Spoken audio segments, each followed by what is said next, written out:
Sementara itu penyebaran virus corona telah menciptakan gelombang PHK besar-besaran di tanah air.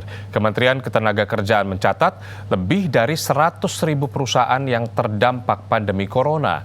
Sementara korban PHK kini lebih dari 2 juta pekerja. Gelombang pemutusan hubungan kerja massal hingga kini masih terus terjadi. Kadin bahkan memprediksi korban PHK akibat pandemi COVID-19 jumlahnya bisa mencapai 15 juta jiwa. Dugaan ini jauh lebih besar dari jumlah yang dirilis Kementerian Ketenagakerjaan. Kemenaker merilis ada 2,8 juta jiwa yang terdampak PHK. Jumlah ini belum termasuk usaha mikro, kecil, dan menengah yang juga ikut terdampak. Dari jutaan pekerja yang di PHK, korban terbanyak berada di Jakarta. Salah satunya adalah Muhammad Supriyadi. Ia bersama istri dan kedua anaknya yang masih balita sehari-hari tinggal di kontrakan berukuran 3 x 4 meter persegi di gang sempit di Koja, Jakarta Utara. Warga Tegal, Jawa Tengah ini sudah sebulan di PHK. Sebelumnya ia bekerja di perusahaan garmen di Cakung Cilincing, Jakarta Utara. Bersama istri dan kedua anaknya yang masih balita, ia bertahan hidup dengan bermodalkan uang pesangon sebesar 2 bulan gaji. Supriyadi mengaku hanya mampu bertahan hingga bulan Juli mendatang. Uang kontrakan sebesar Rp500.000 per bulan dan biaya hidup sehari-hari membuat uang pesangonnya seakan tidak berarti. Rencana pulang kampung ke Tegal, Jawa Tengah pun kandas sejak larangan pemerintah dikeluarkan. Pemerintah kan dilarang pulang kampung, yang kita ngeliat berita-berita aja banyak yang diturunin jalanan suruh balik lagi ke tempat asal. Makanya ya nunggu dibebasin dulu sama pemerintah untuk pulang kampung baru kita pulang.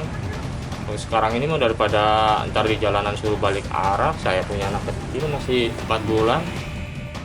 Untuk bertahan hidup, Supriyadi kini berharap dari tangan dermawan. Ia juga membuka jasa ojek dengan penghasilan di bawah Rp50.000 setiap hari. Di Kelurahan Lagoa, Koja, Jakarta Utara, masih ada sekitar 190 orang yang terdampak PHK selama pandemi corona. Dari teman-teman serikat pekerja, dari kelompok buruh, kami mendapat laporan dari Pak Mudofir bahwa banyak sekali rekan-rekan kita, saudara-saudara kita yang memerlukan bantuan. Hari ini kita membagi paket sembako kepada beberapa keluarga yang membutuhkan uluran tangan kita. PHK besar-besaran akibat COVID-19, dampak ini kita rasakan semuanya, khususnya di DKI Jakarta. Terus kami tinggal ada 2 langkah yang kami coba lakukan.